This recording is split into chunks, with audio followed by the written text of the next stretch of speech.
ගරු ජීවන් තොණ්ඩමන් මණ්ඩේතුමා විනාඩි 7ක කාලයක් ඔබතුමන්ට තිබෙනවා. சபைக்கு தலைமை தாங்கும் கௌரவ உறுப்பினர் அவர்களே, முதலாவதாக ஜனாதிபதி அவர்களுக்கு என்னோட வாழ்த்துக்களை தெரிவித்துக் கொள்கிறேன். அவர் இந்திய விஜயம் சம்பந்தமாக அது வரவேற்கத்தக்க விஷயம்.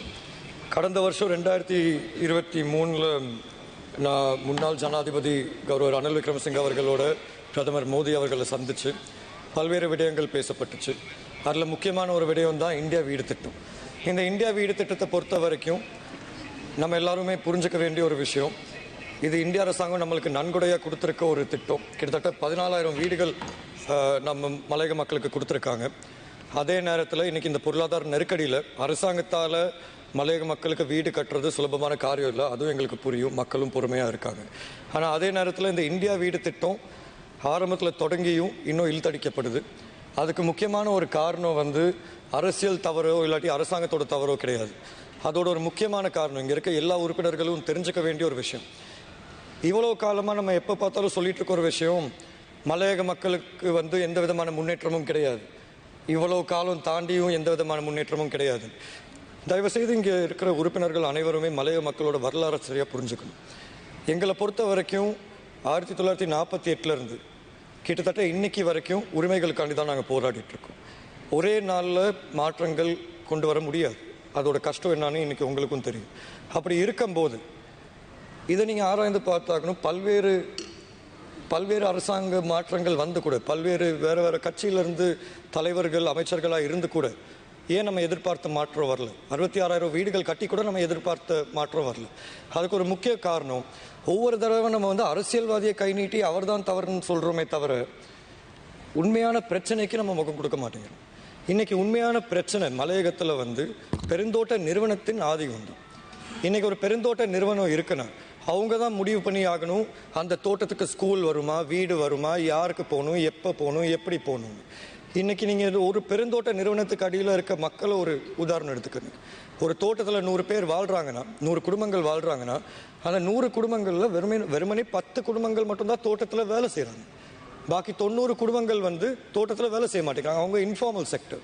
ஆனால் அவங்க இன்ஃபார்மல் செக்டர் நான் ஒர்க்கர்ஸாக இருக்கிறனால பெருந்தோட்ட நிறுவனங்கள், பெருந்தோட்ட நிர்வாகம் அவங்கள புறக்கணிக்கிறாங்க. இதுதான் உண்மையான பிரச்சனை. அதனால தான் யார் அரசாங்கத்தில் பெருந்தோட்ட மக்களை பாரம் எடுத்தாலும் அவங்களால நினைச்ச அளவு மாற்றத்தை கொண்டு வர முடியாமல் இருக்குது. இப்போ கூட இருக்கிற கஷ்டம் என்னன்னு நான் எடுத்து சொல்கிறேன்.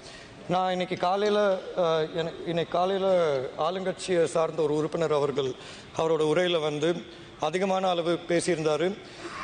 பெருந்தோட்ட மக்களுக்கு அதிகமான அளவு முக்கியத்துவம் அரசாங்கம் வழங்கியிருக்கு இந்த அஸ்வசுமா திட்டத்துக்கு அடியில். குறிப்பாக இந்த மாணவர்களுக்கு கிட்டத்தட்ட இந்த 6,000 ரூபா மானியம் வாங்குற திட்டத்துக்கு அடியில். ஒரே ஒரு விஷயம், இங்கே ஒரு அமைச்சர் அவர்களும் இருக்காங்க, ஒரு அமைச்சர் அவர்கள்கிட்ட நான் ஒரே ஒரு ஆலோசனை முன்வைக்க விரும்புகிறேன்.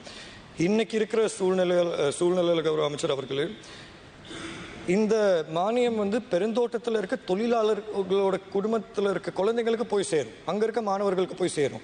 ஆனால் அந்த இன்ஃபார்மல் செக்டர், நான் ஏற்கனவே சொன்ன மாதிரி அந்த இன்ஃபார்மல் செக்டர், தோட்டத்தில் வேலை செய்யாத குடும்பங்கள், அவங்க குடும்பத்தில் இருக்க குழந்தைங்களுக்கு போய் சேருமா இல்லையான்னு ஒரு கேள்விக்குறி இருக்குது. இதுக்கு முக்கியமாக ஒரு விஷயம், கௌரவ ஜனாதிபதி அவர்கள் கூட இன்னைக்கு சொல்லியிருந்தாரு, இல்லை நிறைய பேர் ஐசி இல்லாமல் அவங்களுக்கு அவங்களுக்கு அந்த 6,000 ரூபா அந்த அஸ்வசுமா கிடைக்க மாட்டேங்குது, அந்த மாதிரி பிரச்சனைகள் இருக்குன்னு. ஆனால் பெருந்தோட்ட பகுதியில் ஐசி இருந்தால் கூட அவங்களுக்கு அரசாங்கம் மூலியமாக வரப்பிரசாதங்கள் சேர மாட்டேங்குது. இதுக்கு ஒரு முக்கியமான காரணம் என்னன்னா, அங்கே இருக்க பெருந்தோட்டத்துறையில் இருக்க தோட்ட முகாமையாளர் அவர் தான் தீர்மானிக்கிறாரு பயனாளிகள் யாருன்னு. தோட்டத்தில் வேலை செஞ்சால் மட்டும்தான் அங்கே வாழ முடியுமா? அரசாங்கத்துக்கும் தெரிஞ்சாகணும், நம்ம இலங்கை நாட்டின் பிரஜைகள், நம்ம பெருந்தோட்ட நிறுவனத்தின் பிரஜைகள் கிடையாது. அப்படி இருக்கும்போது அஸ்வசுமா கேட்டகரிக்கு அடியில் கிட்டத்தட்ட நான் நினைக்கிறேன் 20க்கும் மேலான இண்டிகேட்டர்ஸ் இருக்குது. அந்த 20க்கும் மேலான இண்டிகேட்டர்ஸை நிறைவேற்றினா மட்டும்தான் அவங்க ஒரு அஸ்வசுமா பயனாளின்னு தெரிய வரும். இதில் ஒரு முக்கியமான சரத்து என்னன்னா, பதிவு செய்யப்பட்ட தொழிலில் ஈடுபட்டால் அவங்களால அஸ்வசுமா கேட்டகரி அடியில் வர முடியாது. இன்னைக்கு தோட்டத்தில் வாழ்கிற நிறைய நபர்கள் கிட்டத்தட்ட இன்ஃபார்மல் செக்டரில் தான் வேலை செய்கிறாங்க. ஆனால் தோட்டத்தில் பதிவு செய்யப்பட்டவங்களும் இருக்காங்க, அவங்களுக்கு வருமானம் குறைவு, அவங்களையும் இதில் உள்ளடக்க வேண்டும்னு ஒரு கோரிக்கையை முன்வைக்கிறேன். இது சம்மந்தமாக ஏற்கனவே ஒரு அமைச்சரவை பத்திரம் நாங்கள் கடந்த வருஷம் சமர்ப்பித்தோம், அதை நீங்களும் அப்ரூவ் பண்ணியிருந்தீங்க நான் நினைக்கிறேன் கிட்டத்தட்ட ஒரு 2 வாரத்துக்கு முன்னால். ஆனால் இதில் இன்னும் கொஞ்சம் கண்காணிப்பு அதிகரித்து எல்லாரையும் உள்ளடக்கி முன்னால் கொண்டு போகணுன்னா இது எல்லாருக்கும் ஒரு பயனாக போகணும்னு நான் நம்புகிறேன். அது மட்டும் இல்லாமல் இன்னொரு ஆலோசனை විනාඩි 2යි ගරු මන්ත්‍රීතුමා. இன்னொரு ஆலோசனை நான் கௌரவ அமைச்சருக்கு முன்வைக்க விரும்புகிறேன். என்னன்னா, நான் நீர்வளங்கள் மற்றும் தோட்ட உட்கட்டமைப்பு அமைச்சராக இருக்கும்போது நாங்கள் வந்து கிட்டத்தட்ட 1197 சிறுவர் பராமரிப்பு நிலையங்கள் இருக்குது. இதில் நாங்கள் கிட்டத்தட்ட ஒரு 600 சிறுவர் பராமரிப்பு நிலையங்களை உலக வங்கியின் ஊடாக நாங்கள் சரி கட்டியிருக்கோம்.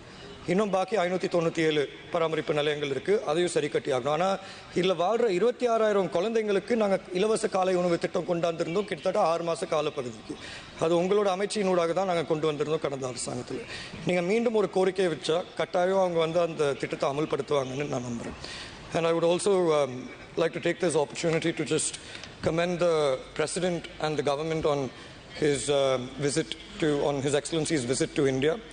I must say that when I had visited Delhi along with former President Ranil Wickremesinghe in 2023, we had put forward a vision statement between India and Sri Lanka. And when we had put forward this vision statement, it was not to compare it with others. As far as that vision statement is concerned, it was based on a long-term connectivity enhancing policy. And likewise in 2024, His Excellency President Anurag Kumar Dissanayake has put forward a vision statement which is more actionable, at the same time holds the Vision 2023 as a base.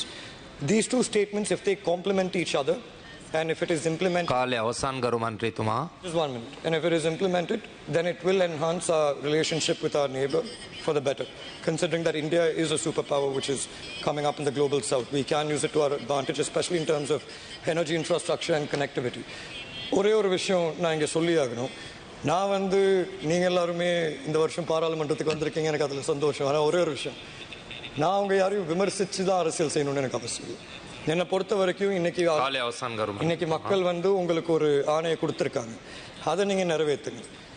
நம்ம தேர்தல் பிரச்சார மேடையில் இல்லை, ஒவ்வொரு தடவை இல்லை மலையக மக்கள் சம்பந்தமாக இவங்க வந்து பரம்பரையாக ஒன்றும் செய்யலைன்னு சொல்கிறது ஒரு முழுமையான போய்.